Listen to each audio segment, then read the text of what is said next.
Hello darlings, how's everybody doing? Here's a summer vacation vlog that you didn't ask for. It might seem odd because I decided to make a big room makeover for my room in our family summer house. But it's not even just that. I'm also altering my mind around my creative confidence. So through this vlog, I'll be sharing the beginning of this new journey as I'm learning my path as an artist. I had 2 weeks of holiday in July and it was a much needed break from work life. By the way, I have mixed feelings about any type of holiday and I needed to try something new for this time. I rested, started reading a new book, spent some mornings on the beach, ate delicious food, spent a lot of time with my family, started writing my morning pages. I even had 2 therapy sessions and I did a big room makeover project. Let's take a look at my old room. It is quite small. I don't know if you can tell from the video, but there is no way that I could have filled this room with a bunch of furniture,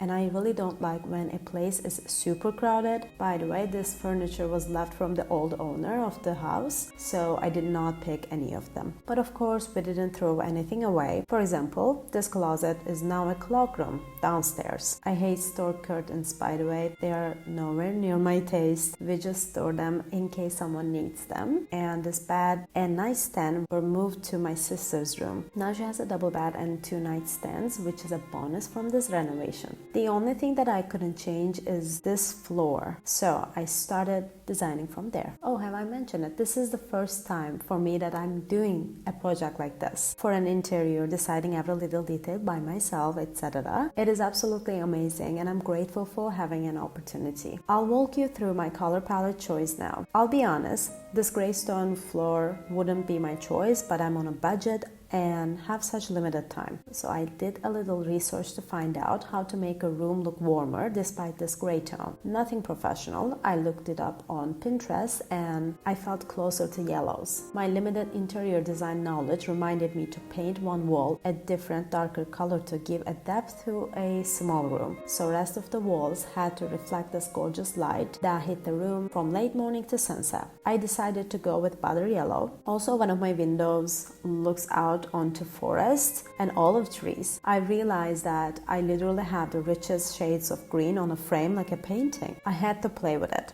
My vision was sort of gathering together gray, butter yellow, green. The only thing missing was this standout color. So I went back to my research. I was feeling closer to cinnamon. Then I had a whole other vision for the room. Shades of purple made sense that I couldn't go back because now I had the most perfect theme for the room. The fig, but a purple one. It made even more sense since it is the famous fruit of the city that this summer house is located. Here's my lesson number 1. You can never go wrong if the inspiration comes from nature. Later, I was even more in love with the idea because every time staying here would feel like we were staying in this cute little hostel with a themed room. While I was cooking these ideas, I was in no rush at all. I've been spending my days going to the beach, morning dips, sunbathing while reading, writing a lot, having long-ass breakfasts, chilling with my family, and enjoying my company most of the time.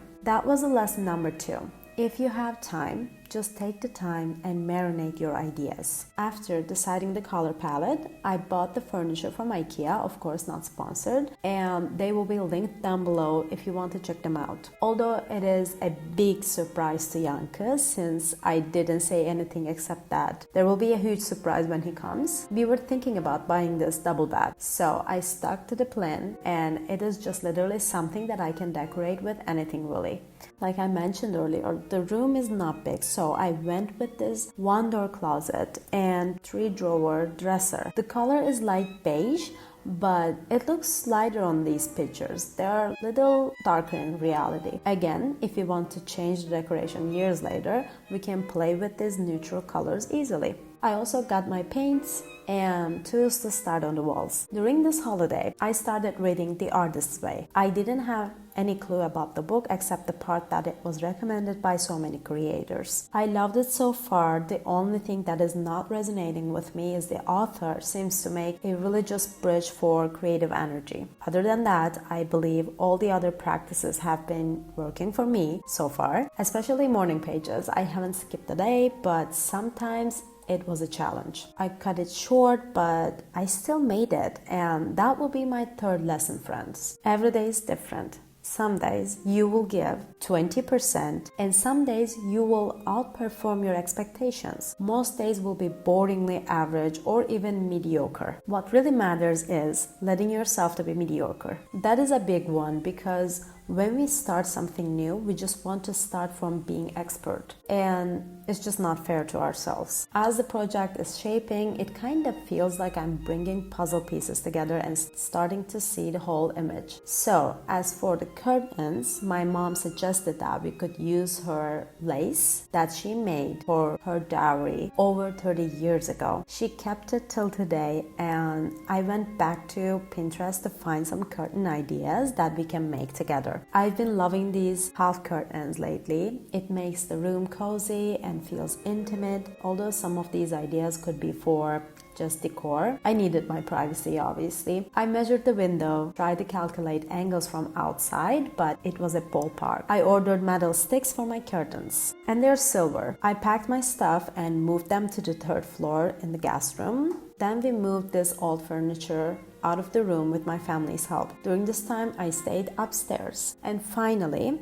I came to the point of painting my room. Days were passing by, and I was still not rushing. I started preparing my room for painting, and let me tell you, I used a lot of paper tape to make sure I covered everything properly. It takes a big amount of time, but it is the most important step if you want to accomplish a clean painting. I covered the window frame, door frame, sockets, and floor, obviously, and we turned off the power switch for my room till the painting is over. So, let's paint. I started with my purple. I say purple, but it is only because I don't really know the exact name. Since it was a custom-made tone, it only had a number. It is in between pansy and mulberry purple, I guess, but look how gorgeous even with the first layer. I did 3 layers each day and finished this wall, and the final result is yet to come. Another day I started these 3 other walls, and this butter yellow absolutely did her magic. I did 2 layers and I left all the walls to dry. After I've removed all the paper tape, I needed to fix small details. When you do a multiple color combinations for paintings, small touch-ups are necessary. Therefore, I used my old eyeshadow brush, and I'm so glad I did. There is no way I would have been able to work on those lines with other brushes I got from the hardware store. And let me be honest, when I was coming closer to the end of painting, I felt overwhelmed by trying to make everything perfect. Yes, perfectionism is a big obstacle that I'm facing each day. But when it comes to a project like this, it even hits bigger because it is all up to me. And lesson number 4, not just learned but remembered, which is coming from painter Bob Ross. I used to love watching and learning from him when I was a child, and he always said there are no mistakes,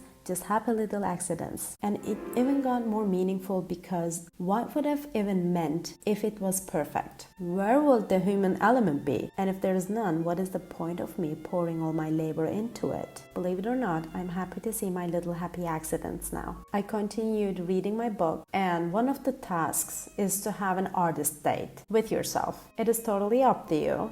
You can do whatever you like each week. The only purpose of these dates is to feed your creative core like you're a kid.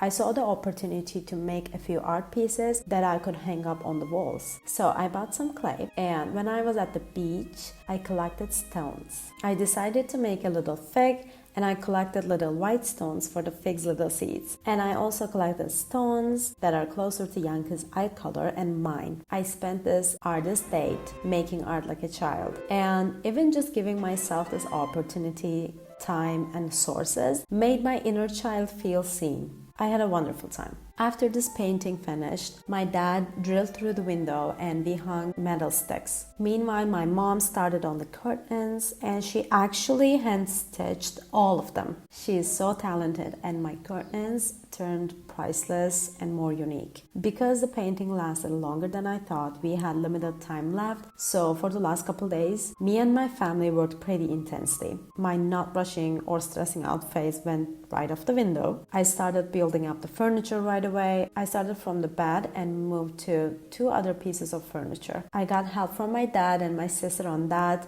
while mom was making the curtains. They turned out to be beautiful, although the dresser was a little bit smaller than I thought. I cleaned out the room and put everything into their places. Now it's time to decorate. For the fig theme, I needed a cooler shade of purple and I used this satin sheet. This is also my mom's and she gave me a bedding set from her dowry as well. There is a wish in Turkish for the people who just get married. It's something like, may you grow old on one pillow. And this pillowcase, I think, explains it. I love how meaningful parts of the tradition grow when you add vintage pieces to your decor. I use this chair as a nightstand. I found this lamp and colors match perfectly. It also brings a little modern touch, I think. I covered the cable coming out of the wall with a piece of lace as well. We also hung this solid wood framed mirror that is over 50 years old and a beautiful heirloom. I also put this vintage little candle holder and vase. I placed some collected stones from the beach in a glass bowl and dry grass to finish up the final touches. I also hung my clay art. Fig had to be in the corner of the room, so when someone enters, it is easy to catch the eye. The other two pieces made sense above the bed since they are representing me and my hubby. I also placed this hall rug that matched my forest scene. Let's take a final look. Here's my little room before.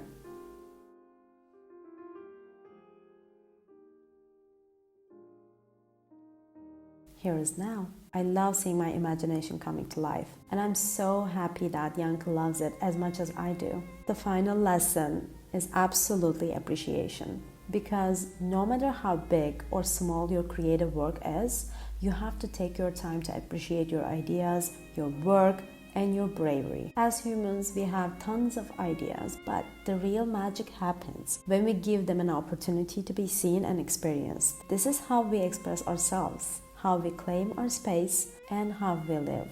I love to share my journeys with you. I hope you enjoyed them. Thank you for being here. See you next time.